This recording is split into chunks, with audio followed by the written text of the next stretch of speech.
I used to spend the night in hotel parking lots. What was I gonna do? I ain't had nowhere to stay, so I lived in the car.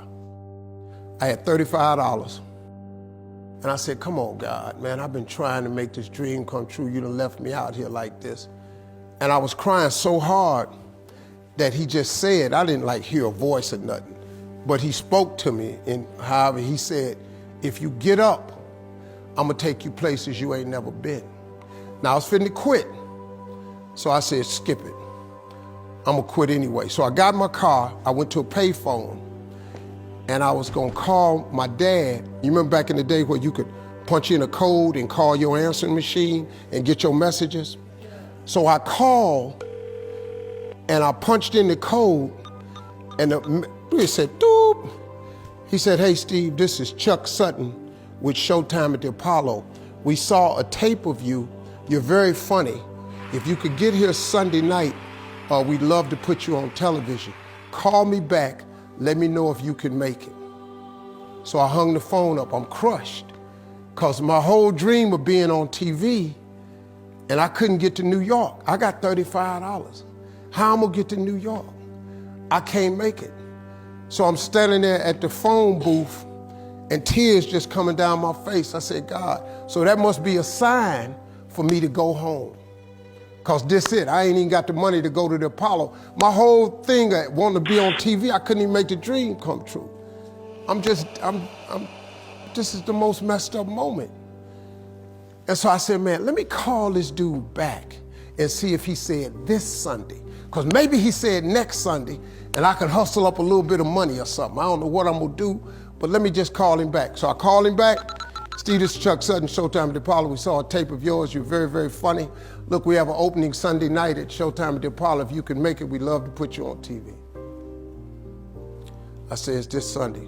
Before I hit the button, I heard, doop, you have another message. Now, it wasn't there before. So I punched my code in. I listened to the second message. It said, Steve Harvey, this is Tom Sobel from the Comedy Caravan.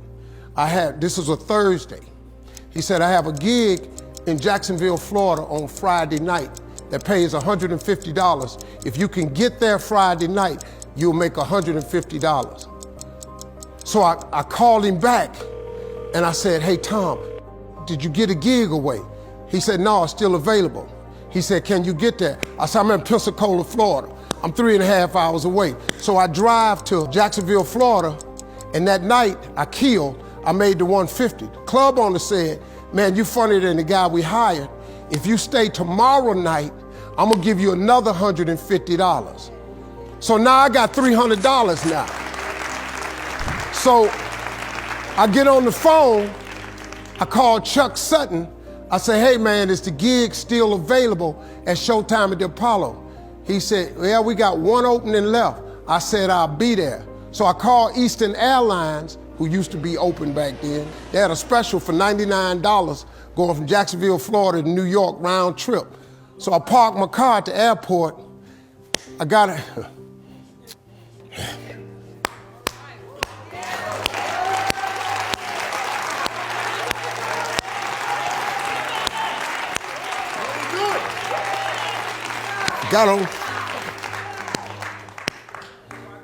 Got on plane, flew. Everything I had was in 2 bags. I got to the Apollo. I said, hey man, I'm here. I got there at 11 o'clock in the morning. He said, you can't stay here because you don't come on to the late show tonight. I said, man, I ain't got nowhere to go. I said, if you just let me stay in this building, man, I ain't gonna move around nothing. I ain't got nowhere to go. I'm in Harlem, I can't go back out here. I got these 2 bags. I got victim wrote all over me, man. So he said, all right, if you go upstairs, don't come down. So he put me in the dressing room on the 6th floor. So that's where all the comedians was. So I stayed up there. I got hungry around 3 o'clock, man. I couldn't take it no more. So I went back downstairs, a dude named Alton Liston. I said, hey man, he said, man, I thought I told you, don't come down them damn steps. I said, hey man, I'm just hungry, man. I said, let me go to that KFC I saw on the corner. Just let me get some chicken. I'll come right back. He said, man, if you ain't back in 20 minutes, you ain't getting in this building. So I went, bought me some chicken, came back. So the comedians started coming in the building. They started coming up on the 6th floor. So I meet this guy named D.L. Hughley. I introduced myself, he introduced himself. Then this other dude walked in named Jamie Foxx. And I introduced myself. We don't know each other, ain't none of us famous. It's 1991, man. They gave everybody the lineup. I was on the last show of the night. I don't go on to 11 at night. I done had this 4 pieces of chicken. I'm starving, man. That chicken done wore off. I'm nervous, man. I'm about to throw up. D.L. Hughley went downstairs. D.L. Hughley got booed off. Jamie Foxx went down there and got booed. They booed Jamie, then Jamie started singing. And then they started clapping. And Jamie had their ass, then he went back to them jokes, and they got his ass. So I'm walking down the steps and I see Jamie sitting on the steps. I said, hey man, hang in there. He said, man, that ain't never happened to me before, man. This is crazy. This Jamie Foxx, man, one of the most talented people in all of comedy. And now, you don't even know how nervous I am, man. I can't even, my breathing is shot because these dudes been booed. So I walk out, I had wrote this joke. Mike Tyson had got in a fight in Harlem with this heavyweight named Mitch Green. Mike Tyson had hit the dude in the eye in the store.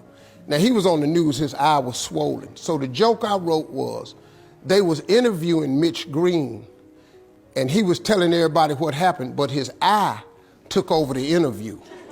And I wrote this joke that his eye started talking and was just, I tell you what happened. The heavyweight champ's fist is coming towards my face. I just said, Lord, Lord, Lord.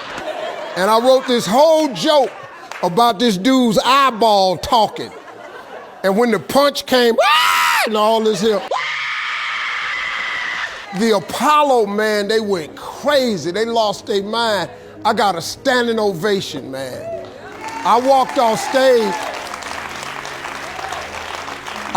stage, man, just started crying.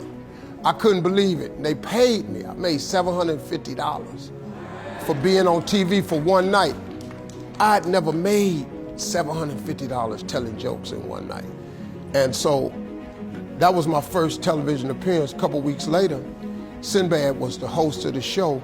He got this job on Different World. And so he quit. And so Mark Curry became the host. And then Mark Curry got hanging with Mr. Cooper, and he quit. And they came to me and said, would you come back to New York and host amateur night for us to just try you out? Oh, ain't no problem. And so I went to New York, I hosted amateur night, and I was killing.